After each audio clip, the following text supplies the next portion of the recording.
Сайн байна уу? Намайг Үлзэмаа гэдэг. Бурхныг гэрчилж, өөрийнхөө гэрчлэлийг ярих чадаа маш их баяртай байна.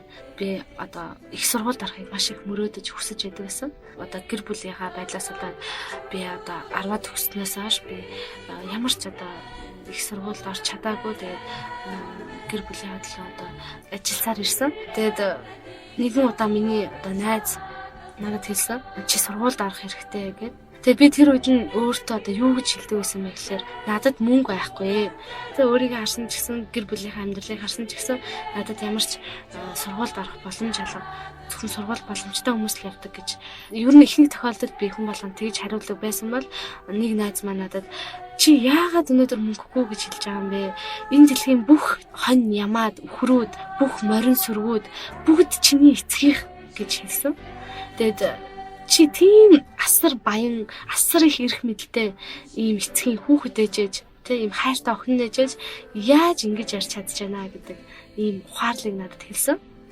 Тэгээд би яг энээс хойш бурхан минь би сурыг намайг боловсруулж өгөөч гэж залбирч эхэлсэн.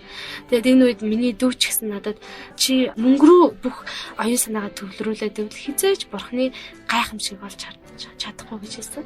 Тэгээд яг энэ цагаас хойш би тууштай залбирч эхэлсэн. Бурхан үнэхээр надад шууд одоо хариултыг өгөөгүй ч гэсэн надад найдварыг дандаа өгдөг байсан. Тэгээд би явсаар 2002 онд Улаанбаатар дээд сургуулийн болоод тэгээд тэнд очиод үзсэн чинь тэр одоо Ерөөстэй итгэгч үний байгуулсан Кристиан сургууль байсан.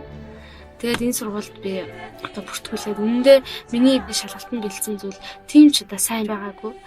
Тэгээд миний төлбөр бол надад тэр үед юу ч байгаагүйсэн. Би бүртгүүлэх мөнгөтэйг очиж бүртгүүлсэн. Тэгээд би бүртгүүлээд ямар ч гэсэн конкурс өгөх одоо эрхийг аваад тэгээд конкурсаа өгсөн.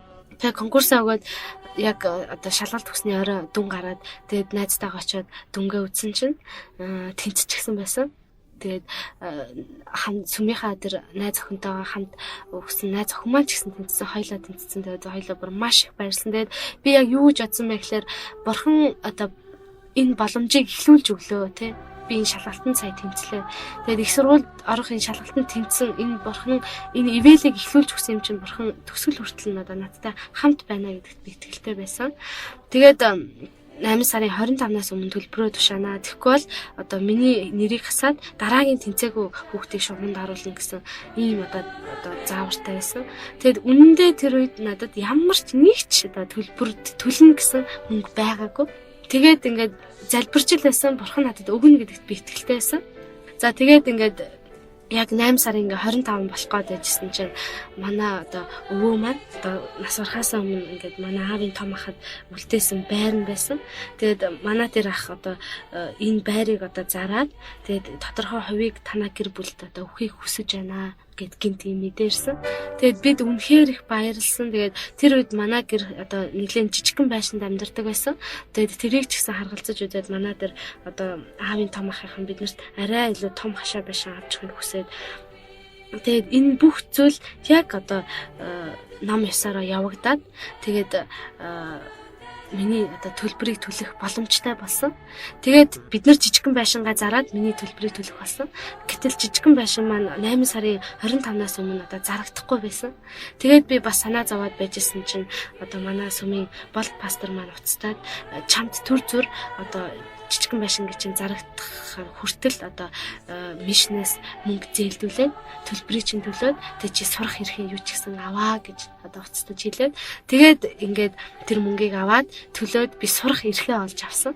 Тэгээд удалгүй тэр жижигхэн байшин маань зарагдаад бид нар бурхны ивэлэр тэр одоо илүү сайхан том хашаа байшинд ороод тэгээд тэр жилээс би маш сайн юм сургуульд одоо солонгос сурахаар ороод тэгээд би үнэхээр одоо бурхан өөрийнхөө хүүхдүүдийг хайртай охид хүүгүүдээ үргэлж сурч боловсруулж тэднийг одоо үргэлж сэтгэл хангалуун байлгахын төлөө бурхан хичээдэг юм байна гэдгийг энэ зүйлээс би ойлгож авсан. Одоо энэ зүйлээрээ үнэхээр бурханыг алдаршуулж байна. Тэгээд одоо ямар нэгэн сургуульд орч чадахгүй байгаа ч юм уу те аль сургуульд орох юмсан гэдэг тэр боломж нь алдахгүй байгаа бол та цорын ганц бурханд хандаарай.